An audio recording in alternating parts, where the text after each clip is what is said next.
Hechos capítulo 1, versículos 12 a 16. ¿Ya? Y aquí está registrado el momento que sucedió después de la ascensión de Jesús, y es el mismo momento antes de la elección de Matías como sustituto de Judas. Entonces lo que vamos a ver en este texto es el contexto en el que surgió un nuevo líder para la iglesia. El contexto en que fue elegido un nuevo líder para la iglesia. Entonces vamos a ver qué es lo que una iglesia bíblica necesita hacer y practicar para elegir sus líderes, ¿ya? Y parte de la preparación de la iglesia, de la organización de la iglesia, tiene que ver con eso, con la preparación, formación, reconocimiento, levantamiento y elección de nuevos líderes. Bueno, vamos a ver cómo fue que la iglesia lo hizo. Inmediatamente después de esto viene entonces la elección de Matías como sustituto de Judas.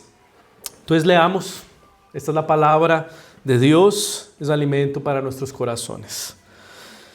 Entonces los apóstoles volvieron a Jerusalén desde el monte del Olivar, que dista de Jerusalén poco más de 1 kilómetro. Cuando llegaron a Jerusalén, subieron al aposento alto donde se hallaban Pedro, Jacobo, Juan, Andrés, Felipe, Tomás, Bartolomé, Mateo, Jacobo, hijo de Alfeo, Simón el celote y Judas el hermano de Jacobo. Todos ellos oraban y rogaban a Dios continuamente, en unión de las mujeres, de María la madre de Jesús y de sus hermanos. Uno de esos días Pedro se puso de pie en medio de los hermanos que estaban reunidos, y eran como 120, y dijo: hermanos míos, tenía que cumplirse la escritura, donde por boca de David se dice que el Espíritu Santo habló acerca de Judas, el que guió a los que prendieron a Jesús. Vamos a orar una vez más. Padre Santo, agradecemos tu palabra, que nos expones a ella en esta mañana y que por ella nos instruyes, Señor, sobre cómo una iglesia bíblica, fiel, Señor, dependiente de ti, elige a sus líderes, cómo los líderes pastorean y gobiernan la iglesia. Que en esta mañana nosotros sepamos qué es lo que debemos esperar de nuestros líderes y qué contexto es el apropiado para que ellos surjan, Señor. Oramos así agradecidos en el nombre de Jesús y para tu gloria. Amén. Bueno, les anticipé, estamos en esta etapa clave en la que estamos dando pasos para la particularización de la iglesia. Nosotros somos hasta el día de hoy una plantación. Eso significa que dependemos de una iglesia madre, ¿ya? Que está allá en Santiago, en Las Condes. Yo trabajaba allá hasta el 2021. Recibí la invitación de mi consistorio, de nuestro consistorio, en verdad, para venir a plantar aquí. Oramos con mi señora y llegamos aquí la última semana de febrero del 2021. Entonces ya han pasado un poco más de 5 años y la idea es que nuestra iglesia deje de ser una plantación en un momento, ¿verdad? Un momento próximo, y sea una iglesia particularizada. ¿Qué significa eso? Que tenga su gobierno local propio, autóctono, que de aquí salgan líderes, hombres, que van a ser elegidos por ustedes para ser presbíteros. ¿Cuál es la función de los presbíteros? Pastorear, supervisar, cuidar, gobernar la iglesia. Estamos en ese punto. Entonces es una etapa clave y lo que vamos a ver entonces es cuál es el contexto que esta iglesia primitiva, primeros discípulos, habiendo recibido la instrucción de Jesús de ir y hacer discípulos a todas las naciones en Jerusalén, Judea, Samaria, hasta lo último de la tierra, ¿qué es lo que esos hombres con tantas demandas y responsabilidades hicieron para elegir líderes, para desarrollar su misión? ¿Ok? Entonces necesitamos considerar qué es lo que nosotros como iglesia debemos hacer, de qué manera debemos participar, porque esta no es una tarea apenas de un grupo de hombres allá en Santiago que nos van a dar el visto bueno. Esta es una responsabilidad nuestra. ¿Y cómo es entonces que nosotros deberíamos ser responsables con la elección de nuevos líderes? Bueno, el texto que acabamos de leer registra lo que estos discípulos hicieron justo antes de la elección de Matías y es muy diferente a cualquier proceso de selección profesional que podamos observar en alguna empresa. Necesitamos ir a la Escritura y por ella entonces ser dirigidos y conducidos para entender qué es lo que nosotros debemos hacer. Y este texto también nos va a enseñar cuáles son los compromisos básicos que el liderazgo de una iglesia tiene que asumir con sus miembros también, porque por ahí nuestras expectativas sobre la organización de la iglesia, y cuando la iglesia sea organizada, es que sea un poco, o mejor, más diferente o mucho más diferente de lo que es hoy. Una iglesia tal vez con más estructura, con más ministerios, con más actividades, con un montón de cosas que hoy no las tenemos porque no somos una iglesia organizada. Pero esto, sencillo y básico, que comenzó en el principio de la iglesia, los acompañó por todo el texto de Hechos. Entonces vamos a ver qué es. Permitamos que la Escritura ajuste nuestras expectativas con relación a lo que vamos a encontrar cuando esta iglesia sea organizada. Que la Escritura determine cuáles deben ser los compromisos básicos que debemos asumir. ¿Ok? Estamos en el libro de Hechos. ¿Y cuál sería la primera parte del libro de Hechos? Es el Evangelio de Lucas. Esa es la primera parte, por así decirlo. Porque Lucas va a comenzar Hechos, el autor de Hechos es Lucas, y él va a decir a su destinatario Teófilo, como te conté en la primera parte, lo que Jesús comenzó a hacer y a enseñar, y entonces Hechos va a retomar lo que Jesús comenzó a hacer y a enseñar allá en el Evangelio de Lucas, pero ahora por medio de su cuerpo. ¿Quién es el cuerpo de Jesucristo? Su iglesia. Entonces lo que tenemos en Hecho no son en estricto rigor los hechos de los apóstoles, son los hechos del cuerpo de Cristo en el poder del Espíritu Santo. Hechos de la iglesia.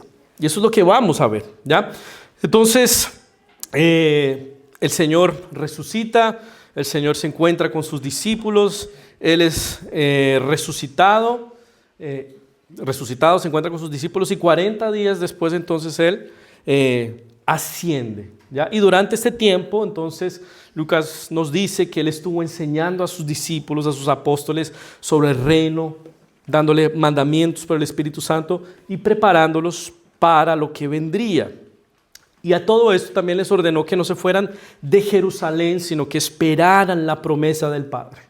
Y entonces, cuando llegara el Espíritu Santo, y recibiréis poder cuando haya venido sobre vosotros el Espíritu Santo, y me seréis testigos en Jerusalén, Judea, Samaria, hasta lo último de la tierra. Entonces, ahí sí ellos podrían entonces liderar un movimiento que alcanzaría hasta lo último de la tierra. Y no perdamos de vista que este es un grupo de, aquí se nos dice que son 120 personas, con preguntas.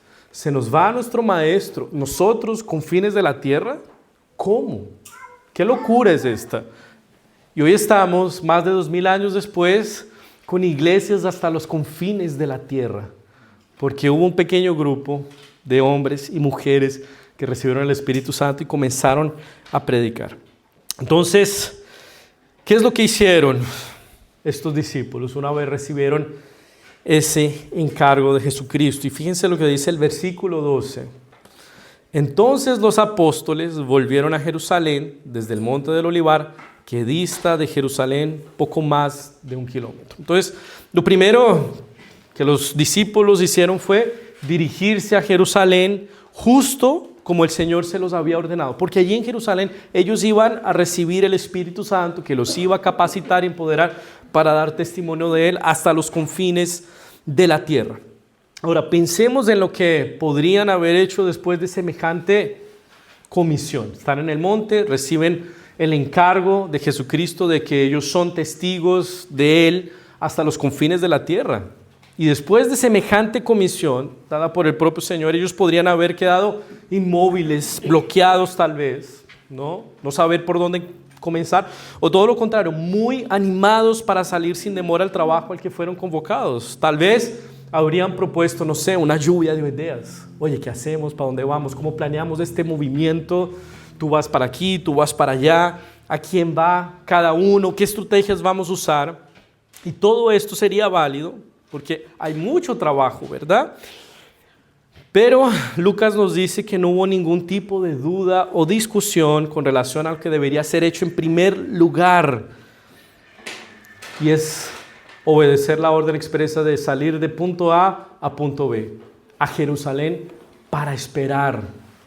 Esperar. Y eso es muy contrario al ímpetu que nosotros normalmente asumiríamos delante de semejante propuesta, ¿no? Y quiero trabajar un poquito esto de la espera para el surgimiento de líderes. Es un detalle tal vez que podamos pasar por alto, pero es muy importante, porque esperar no es algo que normal y naturalmente haríamos delante de las diversas demandas que van surgiendo todo el tiempo en la iglesia. Esperar cuando hay que particularizar una iglesia.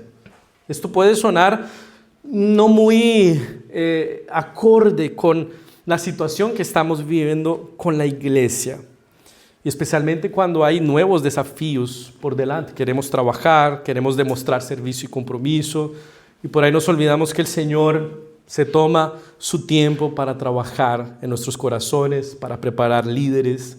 Y este es el contexto en que va a surgir Matías, el sustituto de Judas.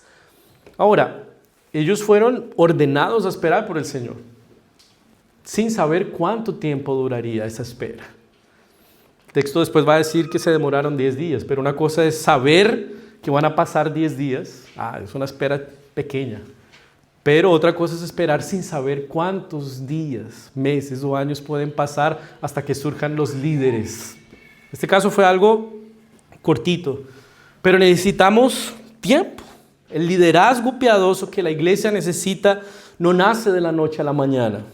Se va forjando con tiempo, en el servicio a la iglesia, observando el carácter y los dones de quien va a liderar, formando y capacitando. Requiere tiempo. Nosotros vamos a cumplir un año formando un grupo de hombres para ser presbíteros elegibles para esta iglesia. Y pienso que es poco, pero es un año, creo que en el que hemos estado juntándonos semanalmente con un grupo de hombres, 8 hombres, en los que estamos estudiando la Biblia, estamos estudiando cuáles son las competencias, las habilidades y la teología que hombres presbíteros deberían asumir para liderar la iglesia. Tiempo. Los líderes no nacen de la noche a la mañana. Aquí en la iglesia presbiteriana ser un presbítero y especialmente un pastor es demorado. Toma tiempo. Por ejemplo, Fabián es un candidato al Sagrado Ministerio, ya lleva un año de candidato y le quedan como unos 4 años más todavía, porque hay que probarlo, hay que formarlo, hay que hacer varias cosas para asegurarnos que el líder que va a llegar a liderar es idóneo para la tarea. Y el proceso es igual complicado para de alguna manera hacerle pensar 2 veces al candidato si eso es lo que realmente quiere. Entonces no es tan sencillo. Ahora, lo que vemos comúnmente es que, por ejemplo, una celebridad se convierte al Señor, ¿verdad? Y ya se le da el micrófono para que enseñe domingo tras domingo. Esta semana estaba viendo el testimonio de Dani Alves, allá el ex lateral del Barcelona. Sí, precioso testimonio. Yo escuché algunas cosas que me dejaron impactado, muy consistente, pero al hombre le dieron un micrófono en una iglesia en Barcelona en la que predica cada domingo. El tipo fue acabado de ser absuelto de un crimen terrible. Necesita estar siendo discipulado, pastoreado, no asumiendo un lugar. Y en la iglesia presbiteriana el tiempo es importante. Hay muchos que llegan a la iglesia queriendo un ministerio rápido y fácil, queriendo púlpito y micrófono, y se van. Y han llegado aquí, a Ríos de Vida, y se van porque se han dado cuenta que no es sencillo estar en la posición de pastor o de presbítero. ¿Ya? Entonces hay hombres que están siendo preparados, ya llevamos un año con ellos, semana a semana, juntándonos, orando, conversando sobre la iglesia, estudiando la palabra de Dios. Es necesario tiempo, ese es el contexto en el que surgen los líderes. No nacen de la noche a la mañana, no son superestrellas. La única estrella aquí, ¿quién es? Es Jesucristo, no más. Ahora, ¿cómo esperaron estos hombres, estas mujeres? Porque no fue una espera de brazos cruzados inactiva. Fíjense lo que dice el versículo 13.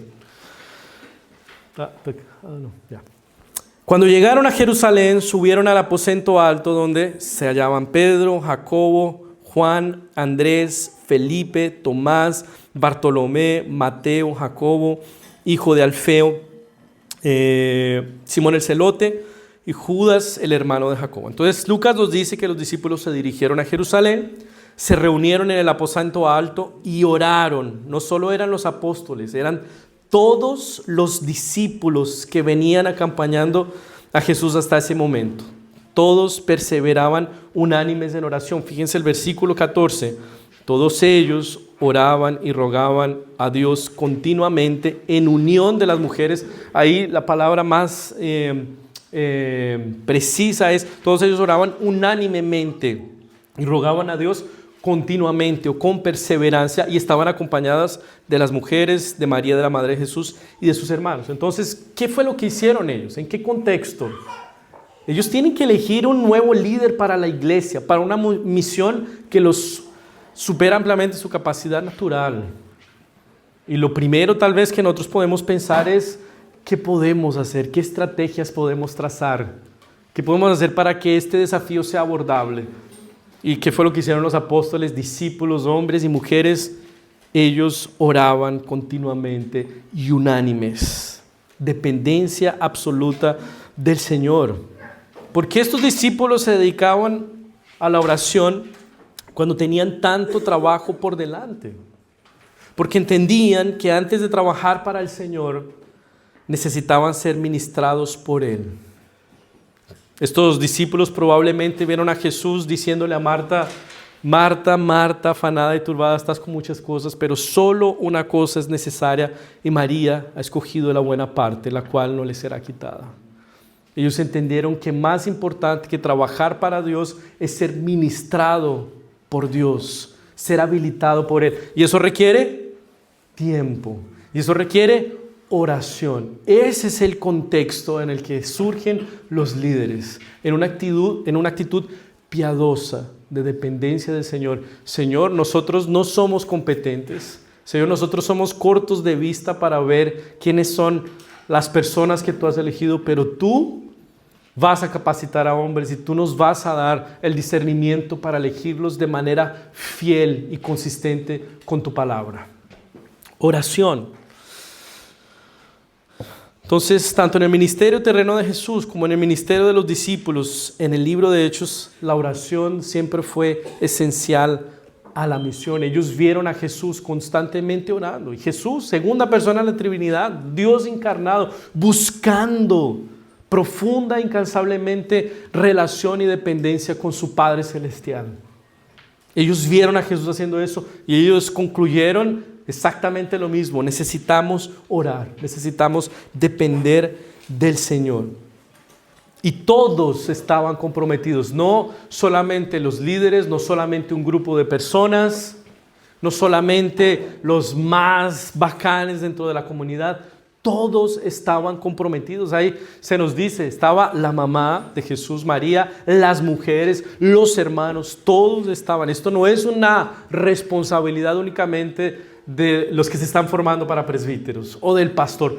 Todos necesitan estar involucrados en esa responsabilidad de orar, depender del Señor, de pedir intencionalmente: Señor, danos hombres piadosos que sean capaces de liderar a la iglesia con fidelidad, con tu palabra, con oración, con comunión. Porque es por medio de la oración que el Señor nos habilita y nos prepara para su obra. Delante de las muchas responsabilidades que propone la organización de una iglesia, necesitamos orar primero por este proceso. Porque este proceso no es una iniciativa corporativista. Hay procesos institucionales, pero no estamos aquí abriendo una nueva sucursal de Cristo mi Pastor en Los Ríos. Estamos plantando una embajada del reino celestial con autoridad para predicar el evangelio y salvar y alcanzar a los perdidos. Entonces necesitamos oración.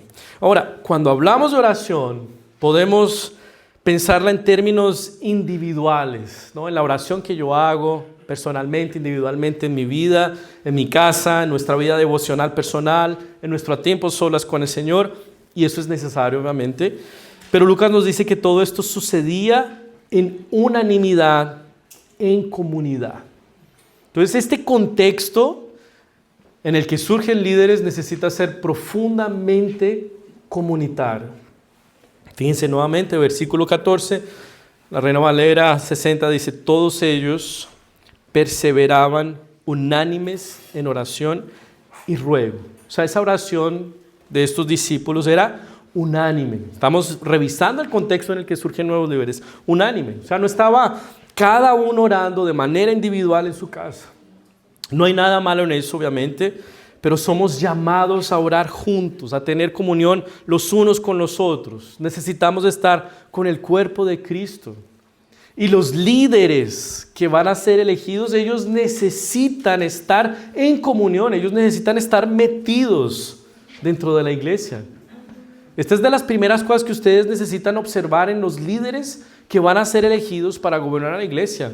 Personas de iglesia, personas que están en la iglesia. Vamos a elegir, no sé, personas que están distantes o que ya he visto casos de presbíteros que son elegidos en escalas 15 por 15 o cosas de ese tipo y al final no les permite presencia en la iglesia. Entonces necesita ser alguien también con agenda para la comunión con la iglesia. Y es en la iglesia donde los líderes aprenden a servir.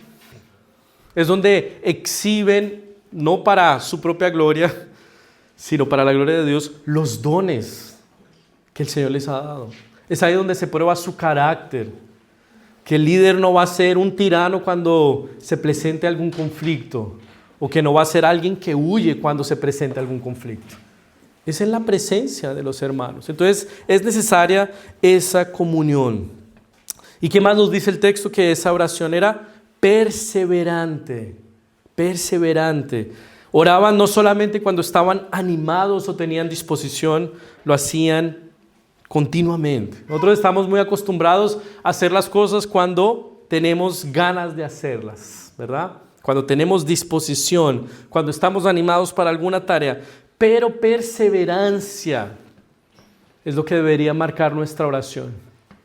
Es lo que va a permitirnos avanzar en la tarea de edificar una iglesia que proclame el Evangelio, de levantar liderazgo bíblico y piadoso que pueda gobernar la iglesia con fidelidad. Y será más fácil perseverar cuando caminemos, ¿cómo? En comunidad. Cuando vayamos juntos, de las manos dadas, apoyándonos, levantándonos, cuando nuestro hermano está desfalleciendo. Es difícil perseverar aislados unos de otros. Por eso, comunión y perseverancia necesitan estar juntas. Entonces, ¿cómo estos discípulos trataron la responsabilidad principal de ser testigos en Jerusalén hasta los confines de la tierra? ¿Y cómo están tratando la responsabilidad de elegir a un nuevo líder? Oración y comunión, algo muy sencillo, muy básico, muy elemental al parecer, ¿no? Pero esto es lo que va a hacer una diferencia tremenda. Esto es parte fundamental, pero no es todo lo que necesita haber en la iglesia para que surjan líderes. Fíjense lo que viene en los versículos 15 y 16. En aquellos días, esperando, orando, en comunión, necesitan sustituir a Judas.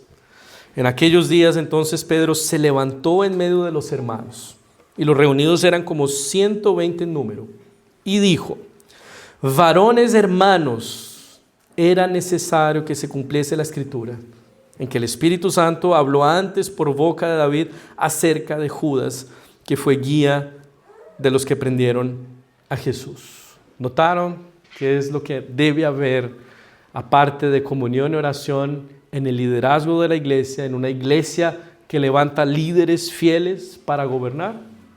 ¿Se dieron cuenta? ¿Qué hubo? ¿Hubo qué? Conocimiento de la Escritura. Eso es lo otro que necesita ver en la iglesia. Es el contexto apropiado para que sirvan líderes. Predicación y enseñanza fiel de la Escritura. De lo contrario, vamos a levantar líderes muy bacanes y carismáticos, pero que no saben manejar la palabra de verdad. Lucas entonces nos dice que uno de esos días Pedro tomó la palabra para sustituir a Judas. Y piensen quién es el que está haciendo esto. Es Pedro. Es Pedro, que unas semanas atrás había maldecido a Jesús ahí en una rueda mientras que lo crucificaban y quién sabe, soltando garabatos y todo. Y va y lo acusa. No, yo no lo conozco a ese. El mismo que había abandonado el oficio de apóstol para volver a pescar. El mismo que dijo, yo no sirvo para esto, me descalifico del ministerio. Es el mismo que ahora está tomando la palabra para ejercer el liderazgo y sustituir a Judas, perdón. ¿Qué pasó con Pedro? Fíjense lo que nos dice Lucas ahí en el versículo 3 del capítulo 1 de Hechos. Después de su muerte, se les presentó vivo y con muchas pruebas que no admiten duda. Se les apareció durante 40 días y les habló acerca del reino de Dios. Entonces pasaron alrededor de 40 días desde que Pedro negó a Jesús. Y Pedro en ese tiempo, desde que Jesús lo encuentra de manera especial, es interesante que Pedro después de que resucita y habla con las mujeres, les dice a esas mismas mujeres, dile a los demás que estoy vivo. Y a Pedro, como yo quiero restaurarlo a él. Yo quiero encontrarme con él. Él no es pescador, él es pescador de hombres. ¿Qué le pasó a Pedro? Pedro pasó tiempo con Jesús, aprendiendo con él, dedicándose a las Escrituras, entendiendo, ponderando, considerando todo lo que Jesús les enseñó durante el tiempo entre su resurrección y ascensión. Pedro aprovechó las oportunidades. Se volvió a Jesús, pasó tiempo con Él, se sumergió en la Escritura y todo esto hizo camino hasta lo profundo de su corazón. Si tú aspiras aquí a algún oficio en esta iglesia, sea presbítero, sea diácono, sea profesor, profesora de escuela dominical, necesitas pasar tiempo con la Escritura. Es así que surgen los líderes y eso va a tomar tiempo, obviamente sin descuidar la comunión y la oración. Pero lo que hizo la comunión de Pedro con el Señor y con su palabra fue extraordinario, lo transformó y ahora lo vemos aquí tomando la palabra. Nosotros lo leemos y lo pasamos muy por encima, pero este hombre se había descalificado para el ministerio, frustrado, condenado, remordido consigo mismo y ahora está asumiendo la dirección y el liderazgo. ¿Qué fue lo que hizo Pedro entonces en este punto? Fue liderar con la Escritura. Al margen del contenido de lo que Pedro leyó, quiero trabajar el hecho de que usó la Escritura. Y es porque la Escritura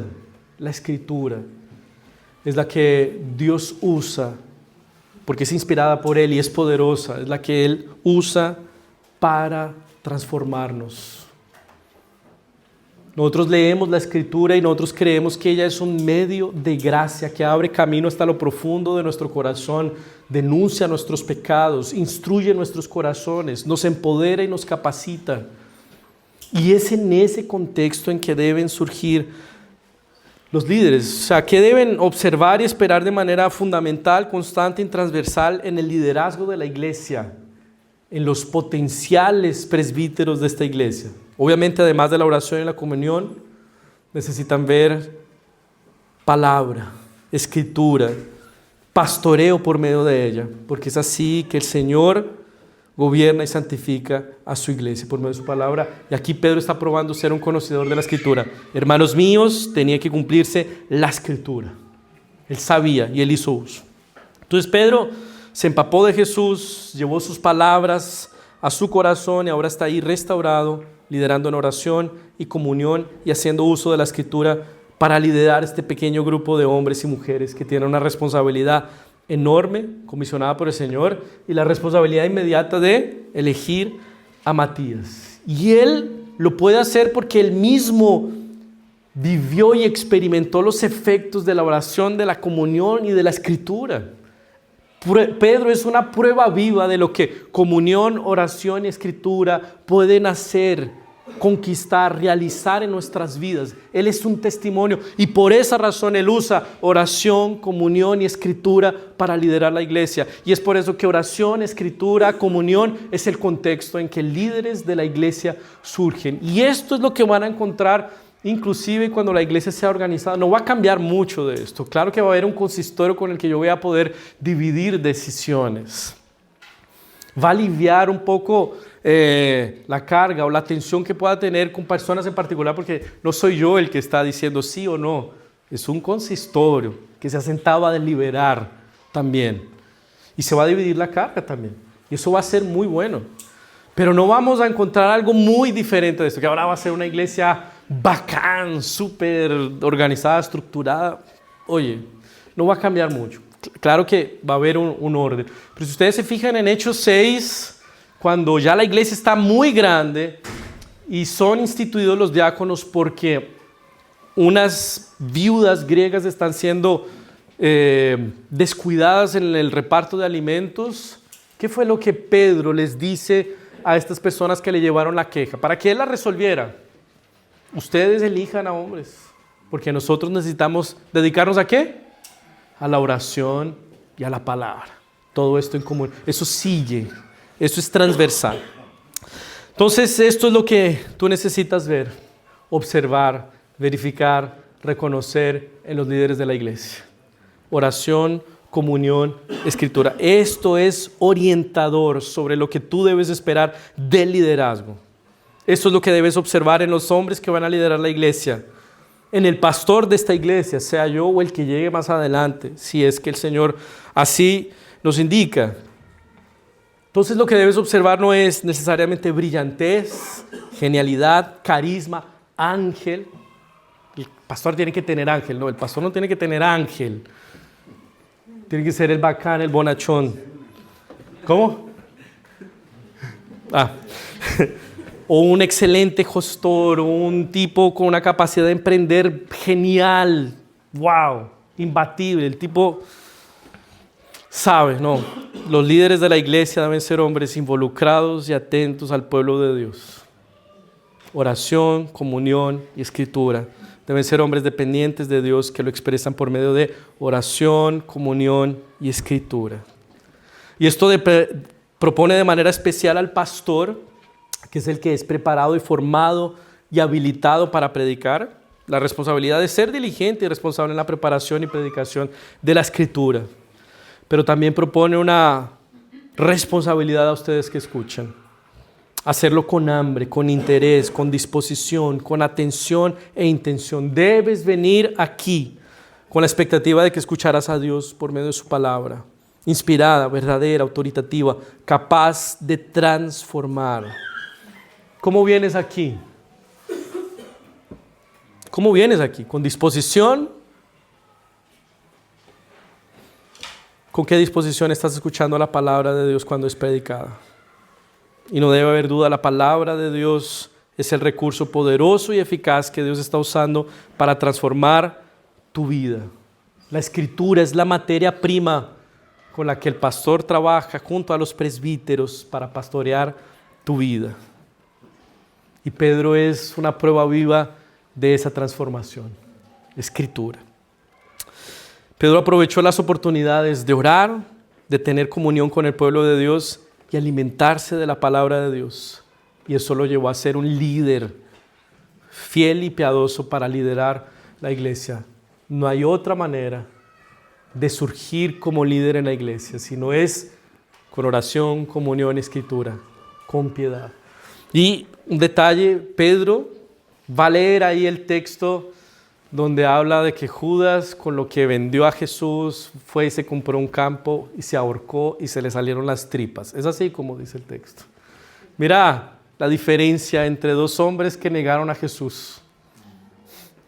Uno está liderando la iglesia porque aprovechó las oportunidades, porque oró, estuvo en comunión y se empapó de la Escritura. Y un retrato terrible de otro. Esta es la diferencia que puede hacer en nuestras vidas. Estos tres gestos básicos de una iglesia.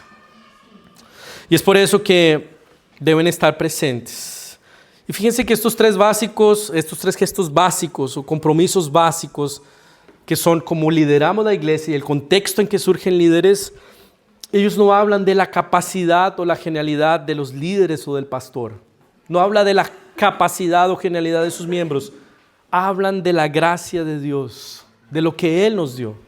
Por la obra perfecta de Cristo se nos dio acceso al Padre y por eso oramos y lo buscamos. Sería una locura liderar la iglesia sin el recurso de la comunión con Dios.